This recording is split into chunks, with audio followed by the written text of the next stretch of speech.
ජනතා දේව සභාවේ ඔන්ලයින් දේව මෙහෙන් අරඹන ඔබ සියලු දෙනාව ආදරයෙන් අපි පිළිගන්නවා. மக்கள் தேவ சபை ஆன்லைன் ஆராதனையோடு இணைந்திருக்கக்கூடிய உங்கள் அனைவரையும் நாங்கள் அன்போடு வரவேற்கின்றோம். බයිබලයේ සඳහන් කරනවා මිනිස්සු අපේ බාහිර දෙස බලන්න පුළුවන්. නමුත් දෙවියන් වහන්සේ අපේ හදවත දකිනවා කියලා. வேதம் கூறுகிறது மனிதர்கள் எங்களை வெளிப்பிரகாரமாக பார்க்கும் பொழுது தேவன் எங்கள் இருதயத்தை காண்கிற தேவனாய் இருக்கிறார். මේ කාලය තුල ඔබ බාහිරව ඉන්නවා ඇති හොඳින් ඉන්නවා කියලා පෙන්눔 කරගෙන. හැබැයි ඔබගේ හදවත ශෝකයෙන් සිටින්න පුළුවන්. நீங்கள் சில வேளை இந்த நாட்களிலே வெளிப்பிரகாரமாக எல்லாம் நன்றாக இருப்பது போல சந்தோஷமாக காணப்படலாம். ஆனால் உங்களுடைய உள்ளத்திலே சில வேளை போராட்டங்கள், பிரச்சனைகள், கவலைகள் காணப்படலாம். හැබැයි අපිට සතුට වෙන්න පුළුවන් කාරණාවක් තමයි අපේ ස්වර්ගික පියා අපේ හදවත ගැන සොයා බලනවා. ஆனால் நாங்கள் சந்தோஷப்படக்கூடிய ஒரு காரியம் தான் எங்களுடைய பரலோக தகப்பன் எங்கள் இருதயத்தை குறித்து கரிசனையுள்ள தேவனாக காணப்படுகிறார். ඒ නිසා අද අපි තනිව නැහැ. අපේ ස්වර්ගික පියාණන් සිටිනවා අපිට උපකාර කරන්න. ஆகவே இன்று நாங்கள் தனியாக இல்லை, எங்களுடைய பரலோக தகப்பன் எங்களோடு இருக்கிறார், எங்களுக்கு உதவி செய்யும்படியாக. ඉතින් අපි ඒ සත්‍යතාවය අල්ලගෙන අපි මේ වෙලාවේ අපි নমස්කාර කරන්න යනවා. ஆகவே இந்த நேரத்தில் இந்த சத்தியத்தை பிடித்து கொண்டவர்களாக, விசுவாசிக்கிறவர்களாக இந்த வேளையில் நாங்கள் தேவனை ஆராதிப்போம்.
நல்லவர் விடுவிக்க வல்லவரே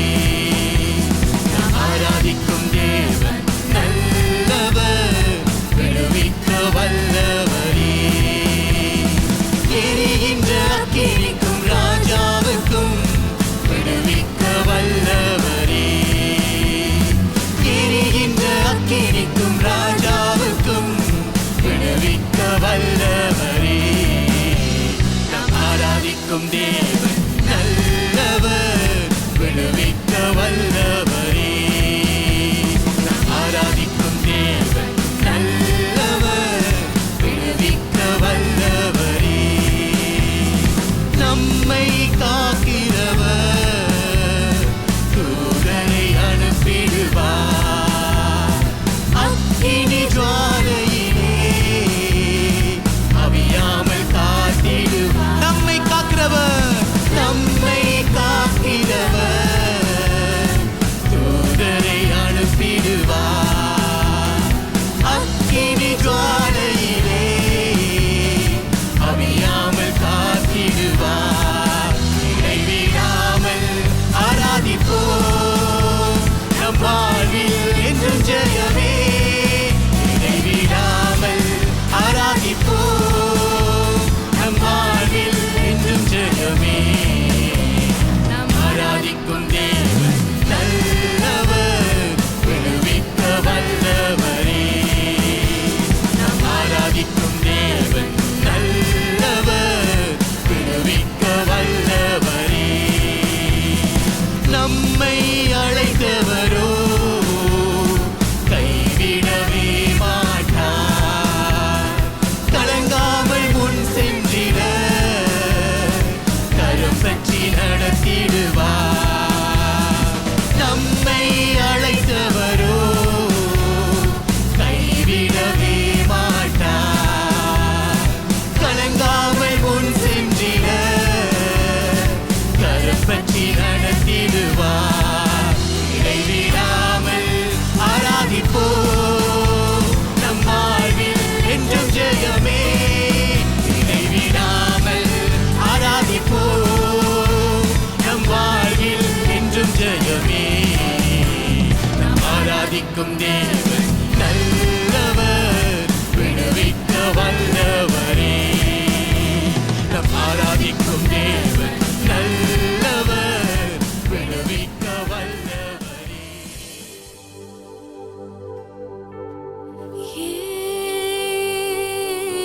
இயேசு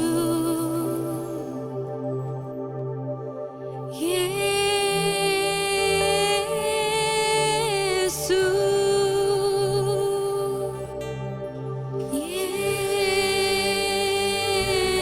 இயேசு අපි හැම කෙනෙක්ගේ නාමය ප්‍රකාශ කරමු.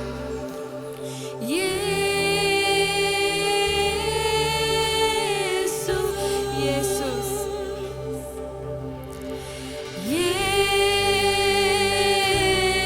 Yesu,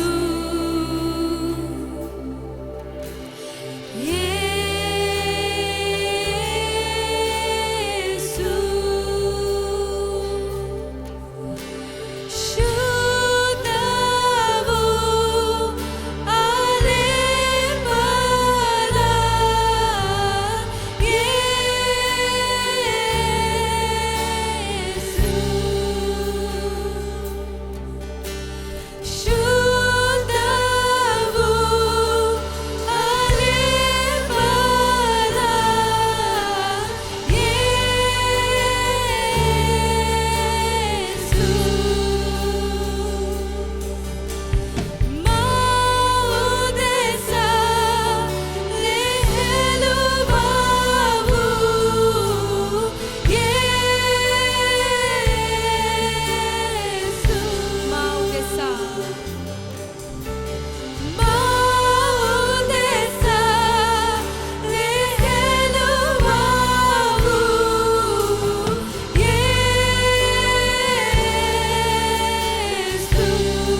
தேற்றிட யாரும் இல்ல.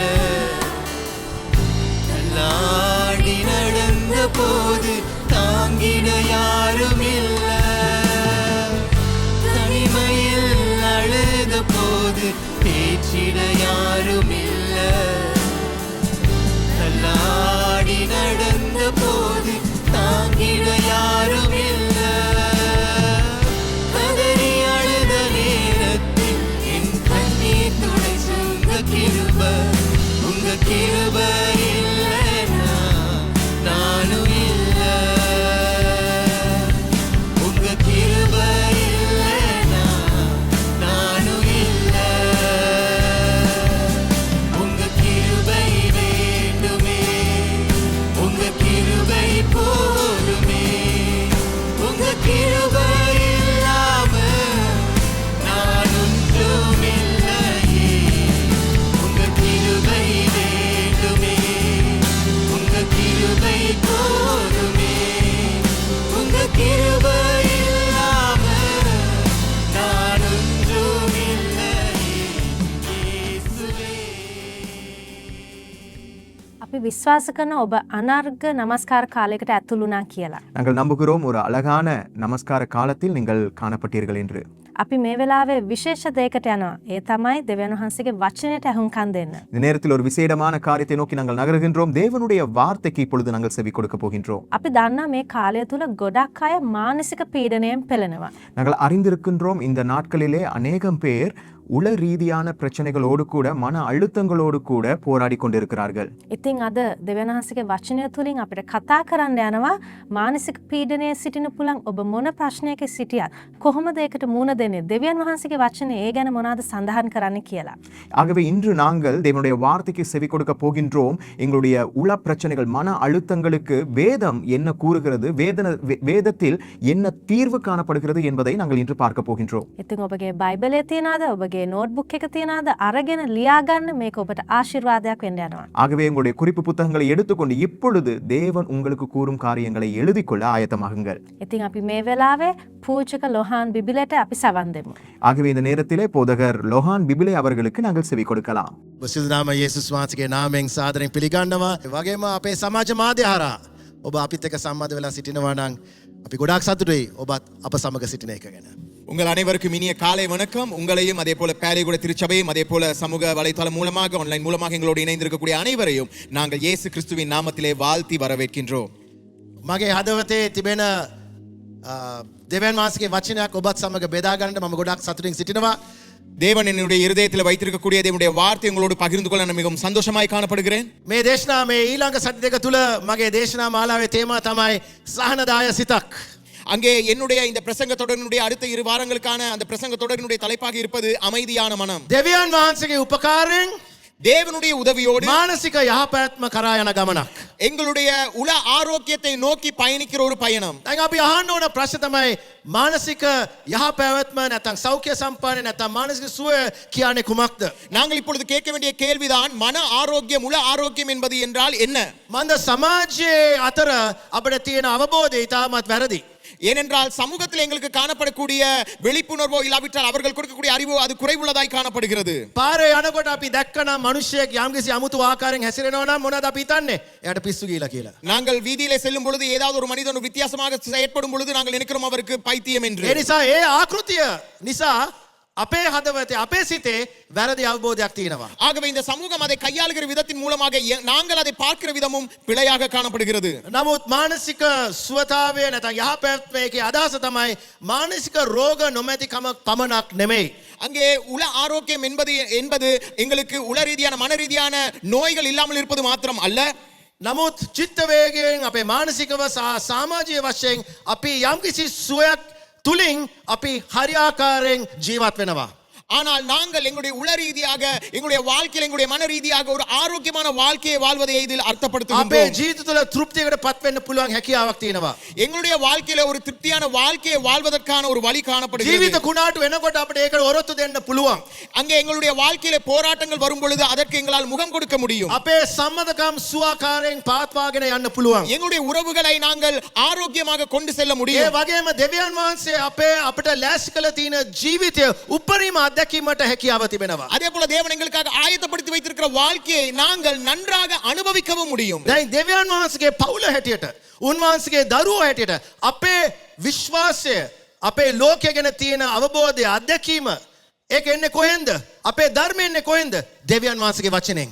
இன்று நாங்கள் இந்த உலகத்தை குறித்ததான பார்வை அங்கே எங்கிருந்து நாங்கள் கொள்கின்றோம் தேவனுடைய வார்த்தையிலிருந்து தான் நாங்கள் அதை பெற்றுக்கொள்கின்றோம். ඒ බයිබලේ පුරාම දැන් අපි දකිනවා දෙවියන් වහන්සේගේ වචනය තුල මානසික යහපැවැත්ම සමග අරගල කරපු අය ඉන්නවා. ඒ වගේම සමයට බයිබලේ අපේ වීරයෝ වෙන්න පුළුවන්. ඒගොල්ලන්ට මේ අරගල තිබුණා. නමුත් දෙවියන් වහන්සේ වුණ කවදාවත් ප්‍රතික්ෂේප කෙරුවේ නැහැ. நாங்கள் பார்க்கிறோம் வேதத்திலும் கூட பல விசுவாச வீரர்கள் இந்த மன அழுத்தத்துக்குள்ளே மன ஆரோக்கியம் ரீதியான பிரச்சனைகளுக்குள்ளே கடந்து சென்றவர்கள் காணப்படுகிறார்கள். ஆனால் தேவன் அவர்களுக்கு உதவி செய்தார். தேவன் அவர்களை வெற்றி கொள்ள செய்தார். ඇත්තට මම කියන්න පුළුවන් මම ඉදිරිපත් කරන්න පුළුවන් ඔබට දෙවියන් වහන්සේ යම්කිසි මිනිසෙක් ප්‍රතික්ෂේප කෙරුවා නම් එක කාරණාවයි. එයාගේ හදවත. නමුත් එයාගේ මනස නිසා නෙමෙයි. அங்கே நான் உங்களுக்கு உதாரணங்கள் பலவற்றை கொடுக்க முடியும். அங்கே தேவன் ஒருவரை புறக்கணித்தார் என்றால் அதற்கு காரணம் அவருடைய இருதயம் பிழையான இடத்தில் இருந்ததினால் அன்றி அவருடைய மனம் அங்கே பிழைத்து போனதினால் அல்ல. ඉතින් මේ උදෑසන මම ඔබත් එක්ක ඒ වගේ වීරයෙක්ගේ කතාවෙන් ඔබත් එක්ක බෙදා ගන්න කැමති සමහර අදහස්. ஆகவே இன்றும் நான் வேதத்திலிருந்து அப்படிப்பட்ட ஒரு விசுவாச வீரனுடைய கதையில் இருந்து இந்த மன ரீதியான ஆரோக்கியத்தை குறித்து உங்களோடு பேச ඒ விரும்புகிறேன். වීරයාගේ නම තමයි දාවිත්. அந்த வீரனுடைய பேர் தான் தாவீது. බිදුණු ස්වයං රූපයක්. அங்கே அவர் உடைந்து போன ஒரு சொரூபமாய் අද காணப்பட்டார். මම කතා කරන්නේ රාජකීය ඇඳුම් වලින් පළඳගත්තු දාවිත් නෙමෙයි.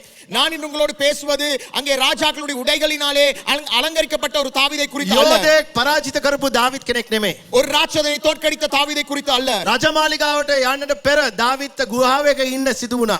ராஜ மாளிகைக்கு செல்ல முன்பதாக குகைகளிலே வாழ வேண்டிய நாட்கள் காணப்பட்டது. දාවිත් සමාජයේ පුරාම ඒ දේශ පුරාම ප්‍රසිද්ධ වෙන්නට පෙර දාවිත් ගොඩාක් තනි වෙලා හිටියා. சமூகத்திலே நாட்டிலே அவர் அங்கே பிரபலியமாக முன்பதாக பல நாட்கள் அவர் தனிமையாக காணப்பட்டார். දාවිත්ගේ කතාව අපි නිතරම දාවිත්ගේ කතාව අපි බලනකොට අපි බලන්නේ එයාගේ බාහිර අභියෝග ගැන. නමුත් දාවිත්ගේ කතාව බලනකොට දාවිත් මේ බාහිර සටන් වලට වගේම දාවිත්ගේ අභ්‍යන්තර අරගල ගොඩාක් තිබුණා. நாங்கள் தாவீதினுடைய கதையை பார்க்கும் பொழுது அநேக வேளைகளில் நாங்கள் அவருடைய வெளிப்பிரகாரமான சவால்களை மாத்திரமே பார்க்கிறோம். ஆனால் அதை பார்க்கிலும் அவருக்கு உள்ளான பல சவால்கள் காணப்பட்டது. කාන්සාව, අධෛර්ය වීම, මානසික පීඩන, අවපීඩනය, ආතතිය මේවා හැම දෙයක්ම දාවිත තිබුණා. அங்கே அவருக்கு உள அழுத்தமானதுமான போராட்டம், உணர்ச்சி ரீதியான போராட்டங்கள் என்று பலவிதமான உள ரீதியான போராட்டங்கள் அவருக்கு காணப்பட்டது. ඉතින් අද මම දාවිත් ගැන කතා කරන්න යන්නේ යම්කිසි වෙනස් විදියට. ஆகவே தாவீதை குறித்து நான் இன்று சற்று வித்தியாசமான விதத்தில் உங்களோடு பேச விரும்புகிறேன். මන්ද මගේ අරමුණ තමයි මේ දාවිත් ඔබට ඉදිරිපත් කරලා මම කියන්නේ මේ දේ. ඒ දේ තමයි දෙවියන් වහන්සේ ඔබව පාවිච්චි කරන්න සේවයට යෙදෙන්න ඒ වගේම ඔබට දෙවියන් වහන්සේ ඔබට ලෑස්ති කළා තියෙන ඒ ජීවිතය සුපිරි විදියට අත්දකින්නට දෙවියන් වහන්සේ ලෑස්ති ඔබට උදව් කරන්න. தாவீதினுடைய கதையின் மூலமாக நான் உங்களுக்கு உதவி செய்ய விரும்புகிறேன். நீங்கள் அதை புரிந்து கொள்ளும் பொழுது அங்கே தேவன் உங்களை ஊழியத்திலும் சரி உடைய வாழ்க்கையிலும் சரி தேவன் உங்களுக்கு கொடுத்திருக்கக்கூடிய வாழ்க்கையை நீங்கள் அங்கே நன்றாக அனுபவிக்கக்கூடிய ஒரு வாழ்க்கையை வாழ்வதற்கு இது உதவி செய்யும் என்று நான் මම நம்புகின்றேன். කිව්වා බිඳුණු ස්වයං රූපයක්. நான் உங்களுக்கு சொன்னேன் உடைந்து போன ஒரு சொரூபமாய் அவன் காணப்பட்டான். ඒක පටන් ගන්නේ කොහෙද? එයාගේ පොඩි කාලේ. அது எங்கே ஆரம்பித்தது? தாவீதினுடைய சிறு பிராயத்திலே அது ஆரம்பிக்கிறது. දාවිත් දරුවා.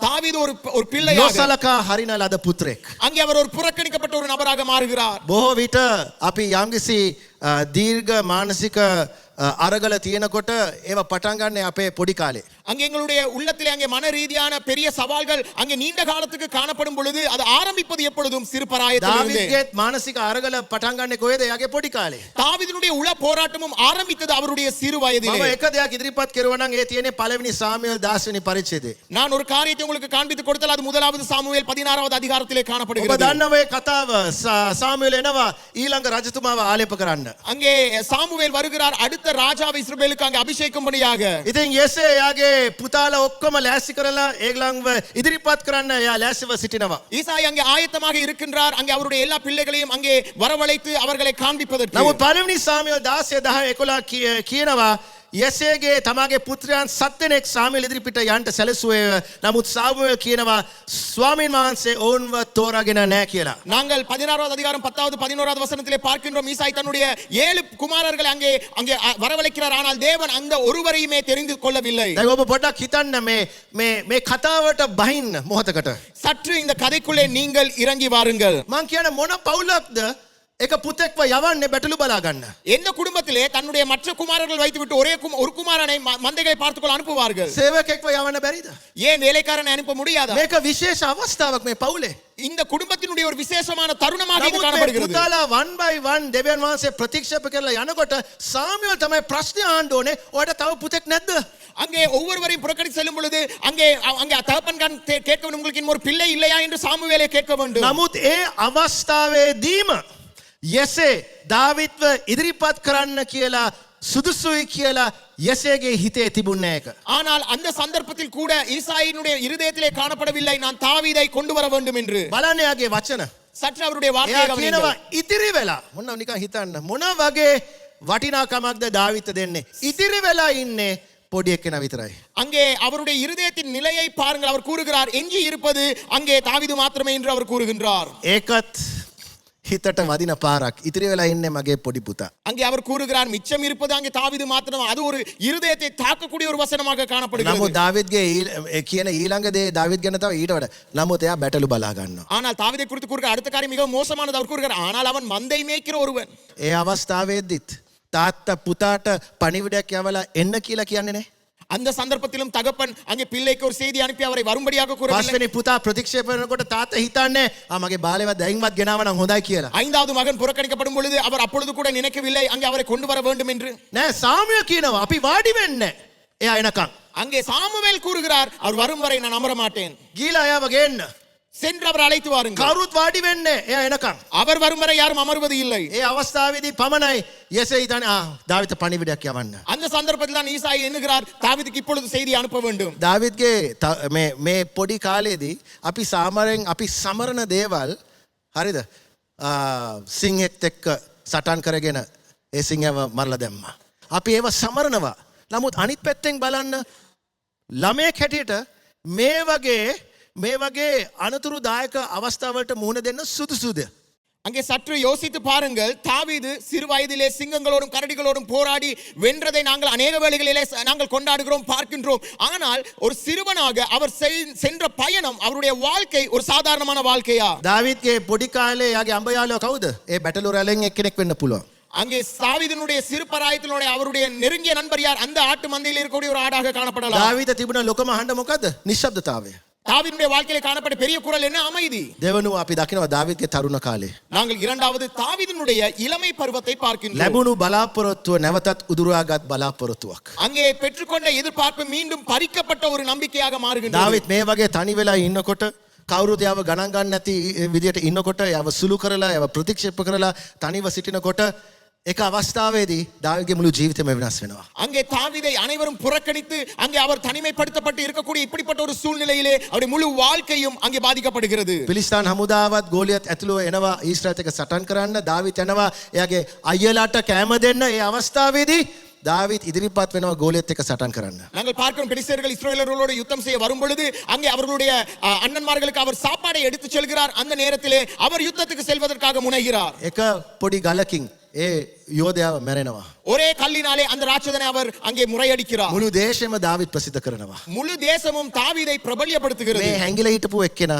දැන් දේශයටම ප්‍රසිද්ධයි. இப்பொழுது ஒளிந்திருந்த தனிமைப்படுத்தப்பட்டிருந்த நபர் அங்கே முழு தேசத்துக்கும் பிரசித்தமான ஒரு நபராக மாறுகிறார். ඊට වඩා විශාල දේ තමයි මේ දේ. දාවිත්ගේ තාත්තයව සුළු කෙරුවා. නමුත් සාවුල් රජතුමා දාවිත්ව පුතෙක් හැටියට රජමාලිගාවට ගේනවා. நாங்கள் பார்க்கிறோம் தாவீதுடைய சொந்த தகப்பன் ஈசாய் அங்கே அவரை புறக்கணித்தார். ஆனால் அந்த ராஜாவாகிய சவுலோ அவரை ஒரு மகனை போல ஏற்றுக்கொண்டார். ඔබගේ බයිබලයේ කියවන්න බලන්න කී සැරයක් සාවුල් රජතුමා දාවිත කියන්නේ මගේ පුතා මගේ පුතා මගේ පුතා. சற்று உங்களுடைய வேதத்தை வாசித்து பாருங்கள். எத்தனை தடவை சாவுல் ராஜா தாவீதை பார்த்து கூறுகிறார் என்றால் நீ என்னுடைய மகன் என்று. දාවිත නිවස පවුලක් තිබුණේ දැන් රාජකීය පවුලක්. இப்பொழுது தாவீதுக்கு அவருக்கு உண்மையான ஒரு குடும்பம் காணப்படவில்லை. ஆனால் இப்பொழுது ஒரு ராஜரீக குடும்பம் காணப்படுகிறது. කුමාරයාගේ වස්ත්‍රයක්. இப்பொழுது ஒரு ராஜகுமாரனுடைய வஸ்திரம் රාජකීය காணப்படுகிறது. මණ්ඩපයෙන් කඩුවක්. இப்பொழுது ராஜ மாளிகையில் இருந்து ஒரு නිකන් හිතන්න පුළුවන්නේ සමාජයේ බලන්නකෝ එකපාරට මේ කොල්ල කොහෙන්ද ආවේ. இப்பொழுது சமூகத்தில் இருக்கிற எண்ணிருக்கலாம் பாருங்கள் இவன் எங்கிருந்து திடீரென்று வந்தான் என்று. සාවුල් රජතුමාගේ මේසේ දාවිත පුටුවක් තිබුණා. ඔබ බයිබලයේ කියවනකොට පෙරේ දාවිත් නැති වෙලාවේදී කවුරුද ඒ පුටුවේ වාඩි වෙන්නත් බෑ. அங்கே நீங்கள் பார்த்துக்கலாம் சவுலுடைய மண்டபத்தில் அங்கே தாவீதுக்கு ஒரு மேசை இருந்தது. அங்கே அவர் இல்லாத நேரத்தில் யாருக்கும் அதில் அமர முடியாது. සුපිරි කතාවක්. ஒரு அழகான கதை. නමුත් එක අවස්ථාවේදී යම් අප වෙනවා. ஆனால் ஒரு சூழ்நிலையில ஒரு காரியம் நடக்கின்றது. කාන්තාවන් කීපයක් ගායනා කරන්න පටන් ගන්නකොට සවුල් ගැන කතා කරන්නේ දහස් ගණනකින්, දාවිත් ගැන කතා කරන්නේ දහස් ගණනකින්. அங்கே நாங்கள் பார்க்கிறோம் சில பெண்கள் பாடல்களை பாட ஆரம்பிக்கிறார்கள். அந்த நேரத்தில் அவர் கூறுகிறார் சவுல் கொண்டது 1000 ஆனால் தாவீது கொண்டதோ 10000 என்று அவர்கள் அங்கே பாடலை பாட ஆரம்பிக்கிறார்கள். සවුල් සුරක්ෂිත මිනිසෙක් නම් බැටළුවේ බලාගන්න එක්කෙනෙක්ව මගේ පවුලට ගේනවා. දෙවියන් වහන්සේ ආව තෝරගන්නවා ඊළඟ රජතුමා හැටියට කරන්න. මගේ උරුමය ගැන හිතුවා නම් මොන වගේ උරුමයක්ද? හැමෝම කතා කරන්න යන්නේ මේ සවුල් රජතුමාගේ උරුමය ගැන. නමුත් සවුල් ඊර්ෂ්‍ය වෙනවා. நாங்கள் பார்க்கிறோம் சவுல் ஒரு பாதுகாப்பான ஒரு நபராக இருந்திருந்தால் நாங்கள் பார்க்கலாம் ஒரு ஆடு மாய்க்கிற ஒரு பையனை அங்கே அவர் ராஜ மாளிகைக்கு கொண்டு வருகிறார். அங்கே அடுத்த ராஜாவாக அவரை கொண்டு சென்றிருந்தால் அங்கே அவர் அந்த உரிமையை கொடுக்கக்கூடிய ஒரு நபராக காணப்படுவார். ஆனால் அந்த இடத்திலே சவுல் பொறாமைப்பட ஆரம்பிக்கிறார். දාවිත්ගේ පොඩි කාලේ බැටළුවන්ත එක්ක. தாவீதுடைய சிறுபராயம் ஆடுகளோடு. දාවිත් කියනවා එක ගීතාවල කියනවා මගේ තාත්තත් මගේ අම්මත් මාව ප්‍රතික්ෂේප කරලා තිනවා. නමුත් ස්වාමිනේ ඔබ වහන්සේගේ නිවසට මාව ගේනවා. හලෙලූයා. தாவீது அவர் எழுதின ஒரு சங்கீதத்தில் கூறுகிறார், என் தாய் தகப்பனை புறக்கணித்தாலும் ஆண்டவரே நீர் என்னை ஏற்றுக்கொள்கிறீர், நீர் உம்முடைய மாளிகையில் என்னை வைத்திருக்கிறீர் என்று. නමුත් එයාගේ තරුණ කාලේදී අවුරුදු 17ක් දාවිත් දැන් සවුල්ගෙන් දුවනවා. அங்கே ஆனால் அவருடைய வாலிப பராயத்திலே 17 வருடங்களாக அவர் அங்கே சவுலுக்கு பயந்து ஓடுகிறவராக காணப்படுகிறார். ගීතාවල 22 එක මගේ කෙඳිරි ගෑම මම වේසට පත් සිටිමි. මුළු රාත්‍රිය පුරාම මගේ ඇඬ හැඬීමෙන් පිරී ඇත. அங்கே சங்கீதம் 22 ஒன்றிலே அவர் கூறுகிறார், என் தேவனே ஏன் என்னை கைவிட்டீர், எனக்கு உதவி செய்யாமல் நான் கதறி சொல்லும் வார்த்தைகளை கேளாமலும் ஏன் தூரமாய் இருக்கிறீர் என்று கூறுகிறார். කොපමණ කාලයක් මගේ සිතේ කල්පනාවලින් පොරබැදීම් දිනපතා ශෝකයෙන් ඇති කරගෙන සිටින්නද? 13:2 கூறுகிறது, என் இதயத்தின் சஞ்சலத்தில் நித்தம் வைத்து எதுவரைக்கும் என் ஆத்துமாவிலே ஆலோசனை பண்ணி கொண்டிருப்பேன். ස්වාමී ඇයි ඔබ මාව ප්‍රතික්ෂේප කර තිබෙන්නේ? ஆண்டவரே ஏன் என்னை புறக்கணித்தீர் என்று அவர் கேட்கின்றார். මගේ පියාද මව්ද මා අත්හැරියෝය. නමුත් ස්වාමින් වහන්සේ මා පිළිගන්නසේක. ස්වාමිනේ ඔබ වහන්සේ කොහෙද? அங்கே அவர் கூறுகிறார், என் தாயும் தகப்பனும் என்னை புறக்கணித்தாலும் நீர் என்னை ஏற்றுக்கொள்கிற ஆண்டவரே நீர் எங்க இருக்கிறீர் என்று அவர் கேட்கிறார். ඔබ බයිබලේ දන්නේ නැත්නම්, நீங்கள் வேதத்தை அறியாவிட்டால், ඔබ කිතුනෙක් නෙමෙයි නම්, நீங்கள் கிறிஸ்தவர் ඔබ அல்லாவிட்டால், දාවිත්ගේ ගීතාවලි කියවුවා නම්, நீங்கள் தாவீதுடைய சங்கீதத்தை வாசித்திருந்தால் ඔබ කවදාවත් හිතන්නේ නැහැ මෙයා සුද්ධ මිනිසෙක් කියලා. நீங்கள் ஒரு நாள் நினைக்க மாட்டீர்கள் அவர் ஒரு நல்ல சுத்தமான பரிசுத்தமான மனிதர் ඔබ என்று. කවදාවත් හිතන්නේ නැහැ මෙයා ඇදහිල්ලේ පුද්ගලෙක් කියලා. நீங்கள் ஒரு நாள் என்ன மாட்டீர்கள் ஒரு விசுவாசத்தின் ஒருவர் என்று. ඔබ හිතයි මේ මනුෂයාට පුදුම මානසික ප්‍රශ්න තියෙනවා. நீங்கள் அவரை பார்ப்பீர்கள், ஐயோ இவனுக்கு பெரிதான ஒரு மன பிரச்சனை காணப்படுகிறது என்று. නමුත් දෙවියන් වහන්සේගේ හදවතට කේන්ද්‍ර කරපු මිනිසෙක් ඉන්නවා නම් මේ ලෝකේ මනුෂ්‍ය ඉතිහාසයේ කවුද ඒ මනුෂ්‍යයා? இந்த உலகத்திலே வரலாற்றிலே தேவனுடைய இருதயத்திற்கு நெருக்கமான ஒரு மனிதர் இருப்பாக இருந்தால் அது யார்? දෙවියන් වහන්සේ සිතට අවංකව සිටපු මනුෂ්‍ය කවුද? தேவனுடைய இருதயத்துக்கு மிகவும் உண்மையாக வாழ்ந்த ஒரு மனிதர் இருப்பாராக இருந்தால் அவர் யார்? මේ මනුෂ්‍යයා. இவர்தான் அந்த மனிதர். හොඳට පිළිගන්න මේ දේ. நீங்கள் இதை நன்றாக ஏற்றுக்கொள்ள வேண்டும். ඔබේ ඇදහිල්ල පුද්ගලයෙක් විය හැකි අතර නමුත් ඔබේ මානසික යහපැවැත්ම නැත්නම් සුවය සමග පොරබැදීම් තියෙන්න පුළුවන්. ඒක ප්‍රශ්නයක් නෑ දෙවියන් වහන්සේට. அங்கே உங்களுடைய வாழ்க்கையிலே மன அழுத்தங்கள் மன போராட்டங்கள் உங்களுடைய வாழ்க்கையில் ஒரு நபராக காணப்படலாம். ஆனால் அது தேவனுக்கு ஒரு பிரச்சனை அல்ல. ශුද්ධකම යනු වේදනාව නොමැතිකම නෙමෙයි. பரிசுத்தம் என்பது வேதனையற்ற ஒரு வாழ்க்கை அல்ல. නමුත් ඒ වේදනාව මැද්දේ දෙවියන් වහන්සේගේ අභිමුඛය ඔබ සමග සිටින එක. ஆனால் அந்த வேதனையின் நடுவிலே தேவனுடைய பிரசன்னம் உங்களோடு பயணிப்பதாகும். මතක තියාගන්න දාවිත්ගේ ජීවිතයෙන්. ஞாபகம் வைத்துக் கொள்ளுங்கள் தாவீதுடைய வாழ்க்கையை. ඔබේ දුර්වල චිත්ත වේගය හා මානසික පහත් අවස්ථාවලදී තමයි සමහරට ඔබේ කැඳවීම බිහි වෙන්නේ. அங்கே உங்களுடைய வாழ்க்கையிலே நீங்கள் உள ரீதியாக உணர்வு ரீதியாக விழுந்து போன அந்த நேரத்தில் தான் நீங்கள் உங்களுடைய அழைப்பை உணர்கிறவர்களும் அறிகிறவர்களுமாக ඒ மாறுகிறீர்கள். වගේම ඔබගේ සේවය හැදෙන්න වැඩෙන පස වෙන්න පුළුවන්. ඒ අවස්ථාවේදී මන්ද දාවිත්ගේ ගීතාවලි වලින් අපි කී දෙනෙක් ශක්තිමත් වෙලා තිබෙනවද? ஏனென்றால் உங்களுடைய ஊழியங்கள் உருவாகுதும் அங்கே பலப்படுத்தப்படுகிற ஒரு சந்தர்ப்பமாக ஒரு நல்ல மணலாக அது மாறுகிறது என்பதை நாங்கள் அறிய வேண்டும் என்றால் தாவீதுடைய சங்கீதத்திலே அதை நாங்கள் காண்கின்றோம். මතක තියාගන්න මම අද ඔබට ඉදිරිපත් කරුවේ දාවිත්ගේ දුර්වල පැත්ත. நன்றாக ஞாபகம் வைத்துக் கொள்ளுங்கள் தாவீதினுடைய பலவீனமான பகுதியையே உங்களோடு நான் இன்று பகிர்ந்து නමුත් අද கொண்டேன். අපි අහන්න ඕන ප්‍රශ්නය මේක දුර්වලද නැත්නම් මේක මනුෂ්‍යකමද? ஆனால் இன்று நாங்கள் கேட்க வேண்டும், இது பலவீனமா இல்லாவிட்டால் ஒரு மானுட ஒரு பலவீனமா என்று. ඉතින් කොහොමද දාවිත් එයාගේ මානසික අරගලත් එක්ක දාවිත් සටන් කරේ කොහොමද එයා දිනාගත්තේ? ඒ ගැන කතා කරන්න සිස්ටර් ඉන්නවා. ஆகவே தாவீது எவ்வாறு அவருடைய உள ரீதியான போராட்டங்களோடு அவர் கொடுக்கல் வாங்கல் செய்தார், எவ்வாறு அவர் வெற்றி கொண்டார் என்பதை சகோதரி எங்களோடு பகிர்ந்து கொள்வார். ඉතින් අපි පළමුව අපි බලන්න යන්නේ තමයි දාවිත් කොහොමද ඔහුගේ සුවය පිළිබඳ අභියෝගය ජයගත්තේ. ඔහු තම දෙවියන් වහන්සේ කවුද කියන එක ගැන ගැඹුරු ස්ථිර විශ්වාසයක් තිබුණා. முதலாவது நாங்கள் பார்க்கின்றோம் தாவீது எவ்வாறு தன்னுடைய உள போராட்டங்களை வெற்றி கொண்டார் என்றால் அவர் தன்னுடைய தேவன் யார் என்பதை தெளிவாக புரிந்து கொண்டார். අපි ඔක්කොමලට දන්නවා ගීතාවල 23. எங்கள் அனைவருக்கும் சங்கீதம் 23வது அதிகாரம் தெரியும். ඒක පටන් ගන්නේ ස්වාමින් වහන්සේ මාගේ එඬේරාය. அது ஆரம்பிப்பது கர்த்தர் என் மேய்ப்பராய் இருக்கிறார் என்று. මට හිඟයක් නොවන්නේය. அங்கே எனக்கு குறைவில்லை என்று அது ஆரம்பமாகின்றது.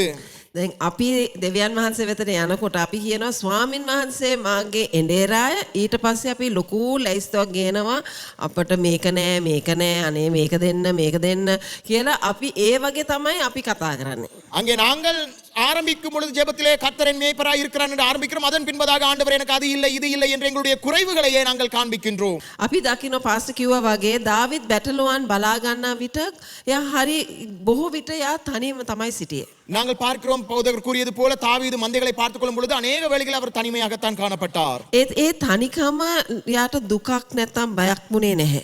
ஆனால் அந்த தனிமை அவருக்கு ஒரு துன்பமாகவோ பயமாகவோ காணப்படவில்லை. ඒ තනි කාලේ යා දෙවියන් වහන්සේ සමග ගත කරමින් උන්වහන්සේ තුල සැනසීම සහ ශක්තිය සොයාගත්තා. அவர் அப்படிப்பட்ட சூழ்நிலையிலே தேவனை நோக்கி பார்த்து தேவனிடத்திலிருந்து வரக்கூடிய அங்கே அவருடைய ஆறுதலை தேவனுடைய ஆறுதலை அவர் பெற்றுக்கொண்டவராக காணப்படுகிறார். ඔහු ගායනා කරා, ඔහු ගීතාවලිය ලිව්වා, ඔහුගේ අත්දැකීම් ලිව්වා, ඔහු යාඥා කරා. அங்கே அவருடைய அனுபவங்களை பாடல்களாக சங்கீதங்களாக அவர் எழுதினார். தேவனை நோக்கி ஜெபம் செய்தார். අපි ඇහුවා වගේ ගීතාවලිය පටන් ගත්තේ මාලිගාවේ නෙවෙයි, පටන් ගත්තේ තනබිමේ. நாங்கள் பார்க்கிறோம் சங்கீதமானது ராஜ மாளிகையில் ஆரம்பிக்கவில்லை, புல்வெளிகளில் தான் அது ஆரம்பித்தது. ඉතින් දාවිත්ගේ ජීවිතේ අපිට ඉගෙන ගන්න පුළුවන් වැදගත් දෙයක් තමයි දාවිත් තනිව දෙවියන් වහන්සේ සමග සිටීමට පුරුදු වුණා. ඔහු මිනිසුන්ගෙන් ඈත් වෙලා හුදකලා වුණේ නැහැ.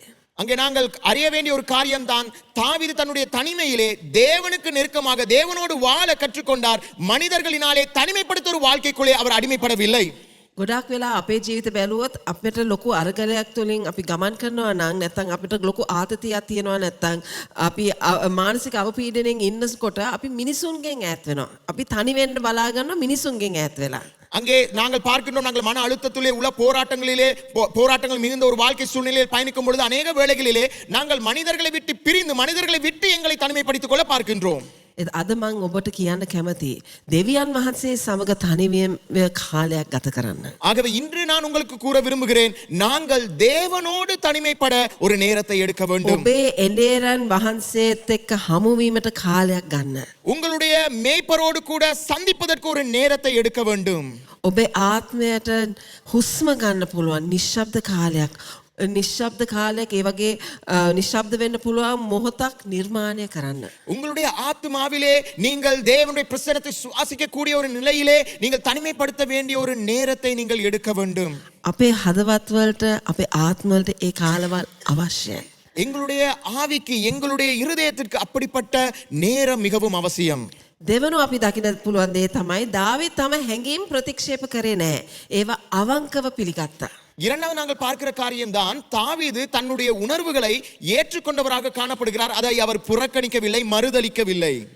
මම මේ මගේ මාස්ටර්ස් එකට මම රිසර්ච් කරනකොට මම දැක්ක දේ තමයි අර මිනිසුන්ත් එක්ක කතා කරලා ඉන්ටර්විව් කරනකොට ගොඩක් අය කිව්ව දේ තමයි විශේෂයෙන්ම සභාව තුළ ඔවුන්ගේ අර කියන අර හැඟීම් ගැන හරිම මේ සුළු විදියට තමයි ගණන් කරන්නේ. ගොඩක් වෙලාවට කියන්නේ ඒවා යටත් කරන්න. විශේෂ අපේ ලංකාවේ සංස්කෘතියත් එක්කත් බලනකොට ඒක තමයි වැඩියෙන්ම අපි කියන්නේ. මේ හැඟීම් වලට ඉඩ දෙන්න එපා. ඒවා යටපත් කරන්න, ඒවා ප්‍රතික්ෂේප කරන්න, ඒවා විශ්වාස කරන්න එපා කියලා අපි ගොඩක් වෙලාවට අපි හැඟීම් යටපත් කරනවා, ඇතුල් කරන හංගවනවා. அங்கே நாங்கள் பெரிதாக நான் அங்கே முதுமானி பட்டத்தை செய்யும் பொழுது ஒரு ஆராய்ச்சியை நான் மேற்கொள்ளும் பொழுது ஆய்வை மேற்கொள்ளும் பொழுது நாங்கள் அறிந்து கொண்ட ஒரு விடயம் தான், அநேக வேளைகள் எங்களுடைய சமூகத்திலே நாங்கள் உணர்வுகளை வெளிப்படுத்துவது இல்லை, உணர்வுகளை நாங்கள் மதிப்பதும் இல்லை. நாங்கள் உணர்வுகளை மிகவும் அங்கே நாங்கள் அதை நாங்கள் தவிர்க்கின்றோம், நாங்கள் அதை பெரிதாக எண்ணுவது கிடையாது. අපි පාස්ටර් කිව්වා නේද කොහොමද දාවිත්ගේ ගීතාවලිය මොන වගේ ගීතාවලියද ඔහු ලිව්වේ කියලා. நாங்கள் போதகர்களுக்கு கூறினார் அங்கே தாவீது எப்படிப்பட்ட சங்கீதங்களை எழுதினார் என்று. එයාගේ හැඟීම් අවංකව දෙවියන් වහන්සේ වෙතට ගෙනාවා. தாவீதுடைய சில சங்கீதங்களை நாங்கள் வாசிக்கும் பொழுது நாங்கள் பார்க்கின்றோம், என்ன தாவீது இப்படியாக எழுதுகிறார் என்பதை போல நாங்கள் எண்ணக்கூடிய வகையிலே அவர் தன்னுடைய உணர்வுகளை மிக நேரடியாகவும் வெளிப்படையாகவும் அங்கே சங்கீதங்களிலே அவர் எழுதுகிறார். දාවිත් වගේ ඔබේ හැඟීම් ගැන දෙවියන් වහන්සේ ඉදිරියේ අවංක වෙන්න. தாவீதை போல நீங்களும் உங்களுடைய உணர்வுகளை குறித்து தேவனுக்கு முன்பதாக வெளிப்படையாக காணப்படுங்கள். දෙවියන් වහන්සේ ඔබේ අවංකකමට බය නැහැ. அங்கே தேவன் நீங்கள் உண்மையாக உங்களை நீங்கள் வெளிப்படுத்தும் பொழுது தேவன் உங்களை புறக்கணிக்க மாட்டார். අපිට වැරදි මතයක් තියෙනවා අපි හිතන්නේ අපි දෙවියන් වහන්සේට එනකොට අපි ඔක්කොම හරියට ලස්සන යාඥා ලියලා අපි වචන හරියට ගැලපෙන විදියට අපි එන්න ඕනේ උන්වහන්සේ වෙතට. சில வேளை நாங்கள் பிழையான புரிந்துணர்வுகளோடு காணப்படுகிறோம். நாங்கள் தேவன் அண்டையிலே வரும் பொழுது நாங்கள் எல்லாவற்றையும் சரியாக செய்து சரியான வார்த்தைகளை சரியான ஜெபத்தை எடுத்துக்கொண்டு தான் வர வேண்டும் என்று நாங்கள் எண்ணுகின்றோம். කවුද අපි රවට්ටන්නේ?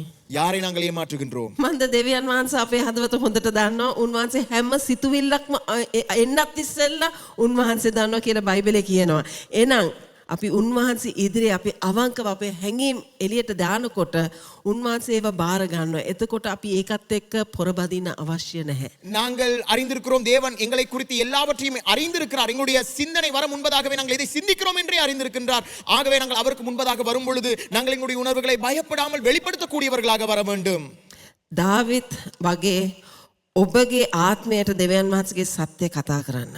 தாவீதை போல உங்களுடைய ஆத்மாவுக்கு தேவனுடைய சத்தியத்தை வார்த்தையை பேசுங்கள். ඒක තමයි අපේ තුන්වෙනි අපිට ඉගෙන ගන්න පුළුවන් පාඩම. தாவீதை குறித்து அங்கே நாங்கள் கற்றுக்கொள்ளக்கூடிய மூன்றாவது பாடம் அதுதான். 40 වෙනි ගීතාවලිය දාවිත් කියනවා මගේ ආත්මය ඔබ කලකිරෙන්නේ සිටින්නේ ඇයි? මා තුල මෙතරම් කැළඹෙන්නේ ඇයි? දෙවියන් වහන්සේ කෙරෙහි ඔබේ බලාපොරොත්තුව තබා ගන්න. சங்கீதம் 42வது அதிகாரம் 5வது வசனத்தை நாங்கள் வாசிக்கும் பொழுது நாங்கள் பார்க்கிறோம், என் ஆத்துமாவே நீ ஏன் கலங்குகிறாய், ஏன் எனக்குள் தியங்குகிறாய், தேவனை நோக்கி காத்திரு, அவர் சமூகத்துக்கு இரட்சிப்பு நிமித்தம் நான் இன்னும் அவரை துதிப்பேன் என்று அவர் அவரையே தேற்றிக் கொள்கிறார். අපේ ආත්මය අපි සෝදිසි කරන්න ඕනේ. අපේ ආත්මය අපි ප්‍රශ්න කරන්න ඕනේ. ඒ වගේම අපේ ආත්මයට අපි තර්ජනත් කරන්න ඕනේ, මුහුණ දෙන්නත් ඕනේ. அங்கே நாங்கள் பார்க்கிறோம் தாவீது இப்படியான சங்கீதங்கள் எழுதும்போது அவர் தனியாக பேசுவதை போல நாங்கள் பார்க்கிறோம். அங்கே நானும் போதகரும் அங்கே காரிலே பயணிக்கும் பொழுது சில வேளை போதகரும் இவ்வாறு தனியாக பேசிக் கொண்டிருப்பார். நாங்கள் சில வேளை யாராவது தனியாக பேசும் பொழுது பைத்தியமோ என்று நாங்கள் எண்ணுகிறோம். இது பைத்தியம் அல்ல. ஆனால் நாங்கள் எங்களுடைய ஆத்துமாக்களுக்கு நாங்கள் பேச வேண்டும், அதை நாங்கள் உற்சாகப்படுத்த வேண்டும், அதே போல அதை கண்டிக்க வேண்டும், அதே போல அதை நாங்கள் தைரியப்படுத்த வேண்டியவர்களாக காணப்படுகின்றோம். ඉතින් අපේ ආත්මෙත් එක්ක අපි කතා කරනකොට මේක ඇත්තට හොඳ ඉතා වැදගත් පුරුද්දක්. நாங்கள் எங்களுடைய ஆத்மாவோடு பேசும் பொழுது அது ஒரு நல்ல ஒரு பழக்கமாக மாறுகிறது. දාවිත් මේ ඔහුගේ ආත්මෙත් එක්ක ඒ වගේ පොරබදිනකොට මේ වගේ ප්‍රශ්න අහනකොට ඔහු ඉඩ දෙන්නේ නැහැ නිකන් අපේ වගේ අපි ඉඳගෙන පටන් ගන්නවා සිතුවිල්ලක් ඊට පස්සේ ඊළඟ සිතුවිල්ල ඊට පස්සේ ඊළඟට ඊට පස්සේ අපි දන්නේ නැහැ අපිට නැගිටින්නවත් බෑ. අපේ සිතුවිලි අපේ ඔක්කොම ටික අපව පාලනය කරලා එතනින්ම අපි හිර වෙනවා. அங்கே தாவீது இடமளிக்கவில்லை. அங்கே ஒரு சிந்தனையின் பின்பதாக இன்னும் ஒரு சிந்தனை அவரை சிறைப்படுத்துவதற்கு நாங்கள் பார்க்கிறோம். தாவீது அங்கே அதை கட்டுப்படுத்தக்கூடியவராய் காணப்படுகிறார். නැහැ. ඔහු ඔහුගේ එන සිතුවිලි එන හැඟීම් ඔහු ඒව අරගෙන ඒවා ඒ සිතුවිලිත් එක්ක ඔහු පොරබදිනවා. ඔහු කියනවා ඇයි මේ වගේ සිටින්නේ? ඇයි මේ කලකිරෙන්නේ? ඇයි ඔබ මේ වගේ ඒ තැනට ඇවිල්ලා තියෙන්නේ? ඊට පස්සේ මතක් වෙනවා දෙවියන් වහන්සේ ඔහුගේ ජීවිතේ කරලා තියෙන දේවල්. දෙවියන් වහන්සේ කියන්නේ කවුද කියලා ඔහුගේ ආත්මයට මතක් කරනවා. මතක් කරලා ඔහුගේ ආත්මය නැවතත් ඔහුගේ සිතුවිලි ඔහුගේ හැඟීම් නැවතත් ඒ සත්‍යයට එකඟ කරනවා. நாங்கள் பார்க்கிறோம் தாவீதுக்கு உணர்வு ரீதியான போராட்டங்கள் வரும் பொழுது அந்த உணர்வுகளோடு அவர் கொடுக்கல் வாங்கல் செய்கிறார். அவர் கேட்கிறார், ஏன் இப்படி சிந்திக்கிறாய், நீ ஏன் இப்படி சிந்திக்கிறாய் என்று கூறுவது மாத்திரமல்ல, தேவனுடைய சத்தியத்தையும் வார்த்தையும் எடுத்துக்கொண்டு இல்லை இதுதான் சத்தியம் இதுதான் உண்மை என்று அவர் தன்னைத்தானே பலப்படுத்திக் கொண்டு அவருடைய உணர்வு ரீதியாக உள ரீதியாக மன ரீதியாக ஆவிக்குரிய ரீதியாக அவர் பலப்படுவதை நாங்கள் பார்க்கின்றோம். අනිත් අය දුටුවේ එඬේර කොල්ලෙක්. ඒ දෙවියන් වහන්සේ දුටුවේ රජෙක්. மற்றவர்கள் பார்த்தது ஆடுகளை மேய்க்கிற ஒரு மேய்ப்பனாகிய ஒரு சிறுவனை, ஆனால் தேவன் கண்டது ஒரு ராஜாவை. ඉතින් දාවිත්ගේ ඒ ප්‍රතික්ෂේප කිරීමේ හඬවල් වලට වඩා දෙවියන් වහන්සේගේ හඬට ඇහුම්කන් දෙන්න දාවිත් ඉගෙන ගත්තා. தாவீது தன் அங்கே புறக்கணிப்பின் குரல்களுக்கு மாறாக அங்கே தேவனுடைய குரலுக்கு செவி கொடுக்க கற்றுக்கொண்டவராக காணப்பட்டார். ඔබට අයිධෛර්යයන් දැනෙන්න පුළුවන්. ඔබ ඒ අතරෙන් ඔබේ හදවත බලාපොරොත්තුවක් කතා කරන්න ඔබට පුළුවන්. அங்கே உங்களை சுற்றி பல அதைரியமான காரியங்கள் காணப்படலாம், ஆனால் அதன் நடுவிலே உங்களுடைய உள்ளத்திற்கு நீங்கள் தைரியமான வார்த்தைகளை பேச முடியும். දාවිත් තමන්ගේ වැරදි සිතුවිලි රටාවලට අභියෝග කළා. தாவீது தன்னுடைய பிழையான சிந்தனைகளுக்கும் அதே போல அவனை நோக்கி வந்த குரல்களுக்கும் அங்கே அவர் அதை எச்சரித்து அதனோடு கூட போராடினார். ඒ වෙනුවට ඔහු තමන්ට දෙවියන් වහන්සේගේ පොරොන්දු මතක් කරගත්තා. அதை எல்லாவற்றிற்கும் மேலாக தேவன் அவருடைய வாழ்க்கையில கொடுத்திருக்கக்கூடிய வாக்குத்தத்தங்களை தனக்கு தானே அவர் ஞாபகப்படுத்திக் கொண்டார். ඔබටත් දෙවියන් වහන්සේ බොහෝ පොරොන්දු දීලා තියෙනවා. ඇත්තට ඔබ බයිබලයේ කියවනකොට අපි දෙවියන් වහන්සේගේ දරුවන් හැටියට කොච්චර ලොකු වරප්‍රසාදයක්ද. උන්වහන්සේ අපි ගැන මොනවාද කියන්නේ? ඒ දේවල් මතක් කරන්න. ඒ දේවල් සිහි කරන්න. සමහර වෙලට අපි ආතතියෙන් නැත්තම් ගොඩක් මානසික අවපීඩයෙන් ඉන්නකොට අපිට ඒ මතකේ එන්නේ නැහැ අපේ ඔළුවට. එතකොට මොනවාද අපි කරන්නේ? අපි පුරුද්දක් හැටියට අපි ඒ දේවල් ලියලා අපේ ඉස්සරහා අපි දකින්න තැන්වල දාලා හැමදාම උදේ ඒ දිහා බලලා අපට ඒ දේවල් පවසන්න. தேவனுடைய பிள்ளைகளாக தேவன் எங்களுக்கு பல வாக்குத்தத்தங்களை உங்களுக்கு பல வாக்குத்தத்தங்களை தேவன் கொடுத்திருக்கிறார். நாங்கள் எவ்வளவு ஆசீர்வாதமான மக்கள், அப்படிப்பட்ட வாக்குத்தத்தங்களை பெற்றுக்கொண்ட ஜனங்களாக நாங்கள் இப்படிப்பட்ட உல பிரச்சனைகள் வரும் பொழுது, போராட்டங்கள் வரும் பொழுது அந்த வார்த்தைகளை நாங்கள் காணக்கூடிய இடங்களிலே நாங்கள் ஒட்டி வைக்க வேண்டும். அதை நாங்கள் பார்த்து நாங்கள் அதனோடு கூட கொடுக்கல் வாங்கல் செய்ய வேண்டும். நாங்கள் எங்களுக்கு ஞாபகப்படுத்திக் கொள்ள வேண்டும் தேவன் யார் என்பதையும், தேவனுடைய வாழ்க்கையில் கொடுத்திருக்கக்கூடிய வாக்குத்தத்தம் என்ன என்பதையும். අන්තිමට අපි දකින දේ තමයි දාවිත් අනිත් අයගේ සහයෝගය ලබා ගන්න ඉගෙන ගත්තා. தாவீது குறித்து அடுத்ததாக நாங்கள் கற்றுக்கொள்ளக்கூடிய விடயம் தான் தாவீது மற்றவர்களுடைய உதவியை பெற்றுக்கொள்ள கற்றுக்கொண்ட நபராக ඔහු காணப்பட்டார். නිහඬවම දුක් විඳේ නැහැ. அவர் அமைதியாக தனிமையாக போராடவில்லை. දාවිත්ගේ ජීවිතය අපි දකිනවා සාමුවෙල් හිටියා. ඊට පස්සේ යොනතන් හිටියා. ඊට පස්සේ සාවුල්ගෙන් අර මේ සාවුල්ගෙන් දුවලා යා හැංගෙන අවස්ථාවල යට අර ඒ 300 දෙනා යට හිටියා. அங்கே நாங்கள் பார்க்கிறோம் தாவீது போராடுகிற சந்தர்ப்பங்களிலே சாமுவேல் அவரோடு இருந்தார், யோனத்தான் அவரோடு கூட இருந்தார். அதே போல அந்த 300 பேர் உள்ளே அந்த சேனையானது அவரோடு கூட இருந்தது. දාවිත් ජීවිතේ සටන් තනියම කළේ නැහැ. தாவீது தனியாக தன்னுடைய வாழ்க்கையிலே போராடவில்லை, யுத்தம் செய்யவில்லை. ඔබ අරගලයකින් ගමන් කරන විට උදව් ලබා ගන්න. நீங்கள் ஒரு போராட்டத்தின் நடுவில் செல்லும் பொழுது தயவு செய்து மற்றவர்களுடைய உதவியை பெற்றுக்கொள்ளுங்கள். ඔබට ඒ උදව් ලබා ගන්න පුළුවන් හොඳ විශ්වාසවන්ත මිතුරෙක්ගෙන්, නැත්නම් ඔබගේ කුඩා කණ්ඩායමෙන්, නැත්නම් උපදේශකයෙක්ගෙන්. ඒ තනියෙන් ඔබගේ ඒ දේවල්ත් එක්ක සටන් කරන්න එපා. තනියෙන් ඒවත් එක්ක පොරබදින්න එපා. විශ්වාසවන්ත දේවභක්ති කෙනෙක්ට එක්ක කතා කරලා ඒකෙන් නිදහස් වෙන්න.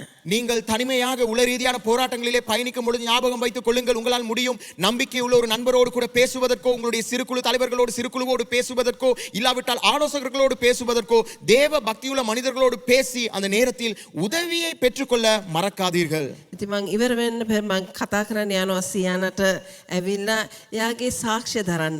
சியானாவை நாங்கள் அங்கே பார்க்கிறோம். அவருடைய வாழ்க்கையின் சாட்சி இப்பொழுது எங்களோடு பகிர்ந்து கொள்வார். මගේ නම සියෑන. අද ඔබත් සමග මගේ ජීවිත කතාව බෙදා ගැනීමට තිබෙන අවස්ථාව ගැන මම ගොඩක් ස්තුති වෙනවා. இன்று உங்களோடு கூட என்னுடைய வாழ்க்கையை பகிர்ந்து கொள்வதற்கு எனக்கு இருக்கக்கூடிய சந்தர்ப்பத்திற்காக நான் தேவனுக்கு நன்றி கூறுகிறேன். මම හැදිලා වැඩුණේ ගොඩක් අභියෝගාත්මක සහ අක්‍රිය නිවසක. මගේ අම්මට තිබුණ මානසික රෝගයක්. එයාට නිතරම රෝහල් ගත වෙන සිදු වුණා නිසා. நான் பிறந்து வளர்ந்தது அங்கே மிகவும் பல போராட்டங்கள், உள ரீதியான போராட்டங்கள் இருந்த ஒரு குடும்பத்தில் என்னுடைய தாயாருக்கு ஒரு உள பிரச்சனை காணப்பட்டது. මටත් මගේ තාත්තා එක්ක ඉතාමත් අස්ථාවර සම්බන්ධතාවයක් තමයි තිබුණේ. அங்கே எனக்கும் தகப்பனுக்கும் இடையிலே அங்கே உறுதியற்ற ஒரு உறவு முறை காணப்பட்டது. මොකද අපේ අම්මා අසනීප වෙනකොට ගොඩක්ම තාත්තාගේ තිබ්බ පීඩනය මට තමයි වැටුනේ. ஏனென்றால் என்னுடைய தாயார் சுகவீனப்படும் பொழுது அந்த அழுத்தம் தகப்பனிடத்திலிருந்து என்னிடத்துக்கு கடந்து வந்தது. ඒ වුණාට මම අද කියන්න ඕනේ මගේ තාත්තා ගැනවත් අම්මා ගැනවත් මම කිසිම වැරදි විදියකින් කතා කරන්නේ නැහැ. මොකද ඒගොල්ලන්ට පුළුවන් විදියට තමයි ඒගොල්ලෝ මාව බලාගත්තේ. ஆனால் நான் இன்று கூற விரும்புகிறேன், என்னுடைய தகப்பனை பற்றியோ தாயை குறித்து குறை கூறவோ பிழை கூறவோ இல்லை. அவர்களால் முடிந்த அளவு என்னை பார்த்து கொண்டார்கள். ஆனால் இதுதான் என்னுடைய சூழ்நிலையாக காணப்பட்டது. ඒකට අපේ අම්මගේ අසනීප ඒකත් එක්ක අපි ගොඩක් ෆයිනෑන්ෂල් පැත්තෙන්ුත් අපි හැමතිස්සම වගේ මම පොඩි කාලේ අපිට ප්‍රශ්න තිබුණා. என்னுடைய தாயாருடைய சுகவீனத்தின் நிமித்தமாக சிறு பராயத்திலிருந்து பொருளாதார ரீதியாகவும் நாங்கள் பாதிக்கப்பட்டிருந்தோம். මේ සියලු දේවල් නිසා මට මං ගැන තිබුණේ හරිම පහත් විදියට තමයි මම ගැන හිතුවේ. මට වටිනාකමක් තිබ්බා කියලා මම හිතුවේ නැහැ. இப்படிப்பட்ட சூழ்நிலைகளின் நடுவிலே நான் என்னை குறித்து நான் யோசித்தது எனக்கு ஒரு பெருமதி இல்லை, நான் ஒரு பெருமதியற்றவர் என்பதாகவே நான் எப்பொழுதும் எண்ணினேன். මට නංගි කෙනෙක් හිටියා. මම පොඩි වුණත් කවුරුත් මම බලාගත්තේ නැති වුණත් මම එයාව බලාගන්න සිද්ධ වුණා. என்னுடைய சிறு பராயத்திலே அங்கே என்னை பார்த்துக்கொள்ள பராமரிக்க யாரும் இருக்கவில்லை. எனக்கு இன்னும் ஒரு சிறிய தங்கை இருந்தால், ஆனால் நான் அவரை பார்த்துக்கொண்டு, ஆனால் என்னை தேடி பார்ப்பதற்கு யாரும் காணப்படவில்லை. මට හම්බෙන හැමෝමව සතුටු කරන්න විතරයි හිතුවේ. අනිත් හැමෝම සතුටු කරන්න ඕනේ කියලා තමයි මම හිතුවේ.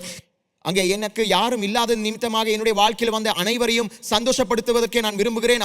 அவர்களுக்கு தேவையானதை செய்ய விருப்பப்பட்டேன். அப்படிப்பட்ட ஒரு வாழ்க்கையில் தான் நான் பயணித்தேன். එතකොට මට අවුරුදු 16දී මම සම්බන්ධතාවයකට මාව පැටුණා. 16 வயதில் இதன் நிமித்தமாக நான் ஒரு காதல் உறவுக்குள்ளே நான் அகப்பட்டேன். මං හිතුවේ මගේ තිබිච්ච දුක්ඛිත ජීවිතයේ මට මොකක් හරි සහනයක් මේ සම්බන්ධයෙන් මට ලැබෙයි කියලා. நான் நினைத்தேன் எனக்கு காணப்படக்கூடிய துன்பம் நிறைந்த இந்த போராட்டம் இந்த வாழ்க்கையில இந்த காதல் உறவிலே ஏதாவது ஒரு விடுதலை எனக்கு கிடைக்கும் என்று நான் நினைத்தேன். නමුත් මගේ තිබ්බ තත්වය ඊට වඩා දරුණු අතකට තමයි හැරුණේ. ஆனால் என்னுடைய சூழ்நிலை அதன் பின்பதாக இன்னும் மோசமாக மாற ஆரம்பித்தது. මට බැරි වුණා මං ගැන බවුන්ඩරි එකක් දාන්න බැරි වුණා. ඒ නිසා මම හැම දෙයක්ම අනිත් කෙනාගේ සතුට ගැන හිතලා මම ආයෙමත් වැරදි තීරණ තමයි ගත්තේ. என்னுடைய வாழ்க்கையில எனக்கென்று ஒரு எல்லையை போட்டுக்கொள்ள முடியாதபடி அங்கே மற்றவர்கள் எதை கேட்டாலும் அதை அவர்கள் விரும்புகிறதை செய்கிறவர்களாக நான் மாறினேன். அது என்னுடைய வாழ்க்கை இன்னும் மோசமான இடத்துக்கு கொண்டு சென்றது. මට ගැඹුරු කාන්සාවක් තිබුණා මා ගැනම හරිම අප්‍රසන්න සිතුවිලි තිබුණා මම ගැන මට. என்னுடைய உள்ளத்திலே என்னை குறித்து அருவருக்கத்தக்கதான என்னை நானே வெறுக்கின்ற ஒரு மனோநிலையில் தான் நான் காணப்பட்டேன். ටිකින් ටික මගේ මේ ජීවිතයේ එපා කියන තැනට මං ආවා. கொஞ்சம் கொஞ்சமாக என்னுடைய வாழ்க்கையை வெறுக்கின்ற இந்த வாழ்க்கை எனக்கு வேண்டாம் என்று எண்ணுகிற ஒரு சூழ்நிலைக்கு தள்ளப்பட்டேன். මගේ මනසේ තිබිච්ච ඒ පීඩනය මගේ ශරීරයෙන් එළියට එන්න ගත්ත හැමතිස්සෙම මම අසනීප ළමෙක් විදියට තමයි මම හිටියේ. என்னுடைய இந்த மன அழுத்தமானது என்னுடைய சரீரத்தையும் பாதிக்க ஆரம்பித்தது. அடிக்கடி நான் சுகவீனப்பட ஆரம்பித்தேன். පිතාත්තා නිතරම මට කියපු දෙයක් තමයි ඔය ඉපදිච්ච එක මේක හරි අපරාධයක්. හැබැයි මම දවසක් අසනීප වෙලා ඉන්නකොට මට එයා ආයෙමත් මේ දේ කිව්වම මම பெட்டி வகையாக அரைக்கின மம்மா ஒக்குமடிக்கு பியூவா. ஒரு நாள் இப்படிப்பட்ட ஒரு சூழ்நிலை என்னுடைய தகப்பன் என்னை பார்த்துக்கொண்டா நீ பிறந்தது அநியாயம், நீ பிறந்தது பிரயோஜனமற்ற ஒரு காரியம் என்று கூறிய பொழுது அதை தாங்க முடியாமல் நான் அங்கே தற்கொலை செய்து கொள்ளும்படியாக நான் சில மாத்திரைகளை உண்டேன். பெட்டிக்க காலகட்ட பஸ்ஸே மகே தாத்த விதேசகත වුණා. சில காலங்களுக்கு பின்பதாக என்னுடைய தகப்பன் வெளிநாட்டுக்கு சென்றார். දැන් මගේ අසනීප අම්මවයි පොඩි නංගිවයි තනියෙන් බලා ගන්න උනා. என்னுடைய சுகவீனமான தாயாரையும் அதே போல என்னுடைய தங்கையும் பார்த்து கொள்ள வேண்டிய சூழ்நிலையிலே நான் காணப்படுகிறேன். මේ අතරතුර තමයි පාස්ටර්වයි සිස්ටර්වයි චර්ච් එකට ආවේ අපේ සීනියර් පාස්ටර් හැටියට. இப்படிப்பட்ட காலகட்டத்தில் தான் அங்கே போதகர் அங்கே எங்களுடைய திருச்சபைக்கு மூத்த போதகராக வந்தார், தலைமை போதகராக வந்தார். මම ගියේ අපේ අම්මව බලාගන්නේ කොහොමද හැන්ඩල් කරන්නේ කොහොමද කියලා උදව් ඉල්ල ගන්න උනත් මං එතකොට තේරුම් ගත්තා මට උදව් අවශ්‍යයි කියලා. நான் அவரிடத்தில் சென்றது என்னுடைய தாயாரை எவ்வாறு கையாள்வது என்பதை குறித்து ஆலோசனை பெற்றுக்கொள்ள. ஆனால் செல்லும் பொழுது நான் அறிந்து கொண்டேன் அவரை பார்க்கலாம் எனக்கும் உதவி தேவை என்பதை. මාව සෑහෙන කාලයක් සිස්ටර් කවුන්සල් කරා. හැබැයි සිස්ටර්ට හිතුණා මට කවුන්සලින් වලට වඩා පවුලක් හරි විදියට ෆන්ක්ෂන් වෙන පවුලක් මට අවශ්‍යයි කියලා. அங்கே அவர் எனக்கு ஆலோசனை வழங்கி வந்தார். பல நாட்களாக அப்பொழுது அவர் அறிந்து கொண்டார் எனக்கு ஒரு நல்ல குடும்பம், ஒழுங்காக ஆரோக்கியமாக பயணிக்கிற ஒரு குடும்பம் அவசியம் என்பதை அறிந்து கொண்டார். ඒතකොට තමයි ඒගොල්ලන්ගේ දුව කෙනෙක් වගේ බලාගෙන මාව මට උපදෙස් දුන්නා, මාව තරවටු කරා. அங்கே அவர்களுடைய குடும்பத்துக்குள் என்னை சேர்த்து கொண்டார்கள். அவர்களுடைய மகள்மார்களைப் போலவே என்னுடைய வாழ்க்கையை ஒழுங்குபடுத்த ஆரம்பித்தார்கள். විශේෂයෙන්ම හැබැයි මම දෙවියන් වහන්සේව අලුත් විදියකට මම අත්දැක්කා. මට දෙවියන් වහන්සේව එපා කියලා මම හිටියේ. මොකද මගේ තාත්තද මගේ වටේ හිටපු අය දෙවියන් වහන්සේ මං ගැන හරිම පිළිකුල් විදියට බලන්නේ කියන එක තමයි මට හැමතිස්සෙම කිව්වේ. නමුත් මම දෙවියන් වහන්සේව සැබෑ විදියට මම අත්දැක්කා. நான் தேவனை அங்கே பல சந்தர்ப்பங்களிலே பிழையான விதத்தில் தான் பார்த்து கொண்டிருந்தேன். ஆனால் நான் தேவனை சரியான விதத்திலே பார்த்து கொள்ள கற்றுக்கொள்ள ஆரம்பித்தேன். එහෙම එතකොට තමයි මගේ ජීවිතය අතම කිව්වොත් හරියටම වෙනස් වුණේ. அப்பொழுதுதான் என்னுடைய வாழ்க்கை உண்மையாகவே மாற ஆரம்பித்தது. අද මම ස්ටඩි කරනවා, මම වර්කුත් කරනවා, ඒ වගේම நான் கல்வி கற்கின்றேன், நான் வேலை செய்கின்றேன். මම හැමදාම මගේ ප්‍රශ්න නැති දවස් නැහැ මට. அங்கே எனக்கு போராட்டம் இல்லாத பிரச்சனை இல்லாத நாட்கள் இல்லை. නමුත් හැමදාම මට දෙවියන් වහන්සේ ඉන්නවා. ஆனாலும் ஒவ்வொரு நாளும் தேவன் அதோடு கூட இருக்கின்றார். එනිසා මම ඔයගලන්ට කියන්න ඕනේ නිහඬව වේදනාව දරාගෙන ඉන්න එපා. ஆகவே நான் உங்களுக்கு கூற விரும்புகிறேன், அமைதியாக வேதனையை சகித்துக் கொண்டு இருக்க வேண்டாம். කොහෙන්ද පටන් ගන්නෙ කාටද කතා කරන්න කියලා හිතාගෙන බැන්නම් ඉස්සෙල්ලා දෙවියන් වහන්සේට කතා කරන්න. එයා හරි මිනිස්සුන්ව ඔගේ ජීවිතයට ගෙනේ. எங்கே ஆரம்பிப்பது, யாரோடு பேசுவது என்று அறியாமல் இருப்பீர்களாக இருந்தால் முதலாவது தேவனோடு கூட நீங்கள் பேச ஆரம்பியுங்கள். தேவன் உங்களுடைய வாழ்க்கைக்கு சரியான நபர்களையும் சரியான கதவுகளையும் திறப்பார். උන්වහන්සේගේ උපකාරයෙන් ඕන දෙයක් කරගන්න පුළුවන්. උන්වහන්සේ මට කරපු දේ ඊට වඩා දෙයක් ඔබගේ ජීවිතේ කරන්න පුළුවන්. தேவனுடைய ஒத்தாசையோடு கூட உங்களுடைய வாழ்க்கையில எதை வேண்டுமானாலும் செய்யலாம். தேவனுடைய வாழ்க்கையில் இதை செய்தால் உங்களுடைய வாழ்க்கையிலும் பெரிய காரியங்களை செய்வார். මේ උදෑසන මම සමාජ මාධ්‍යත් එක්ක අපි සම්බන්ධ වෙන අය මම ඔබටත් කතා කරන්න කැමතියි. அதே போல சமூக வலைதளங்களில் எங்களோடு இணைந்திருக்கிற உங்களோடும் நாங்கள் பேச விரும்புகிறோம். මේ සභාව තුලින් අපි ලංකා ලයිෆ්ලයින් කියලා අපි ඔබ ගැන සලකමින් අපි ඔබට අවස්ථාවක් දීලා තියෙනවා. ඔබ තනියම යන්න ඕනේ ඔබගේ ගමන. ඔබට යම්කිසි ප්‍රශ්නයක් තිබෙනවා නම් ඔබ අපිත් එක්ක කතා කරන්න පුළුවන්. මේ ස්ක්‍රීන් එක යට අපේ නම් ෆෝන් නම්බර්ස් තියෙනවා. කරුණාකරලා කතා කරන්න. ඔබගේ ප්‍රශ්නේ කතා කරන්න අපි අහගෙන ඉන්න. ඔබට යාඥා කරන්න උපදෙස් දෙන්න අපි ඉන්නවා.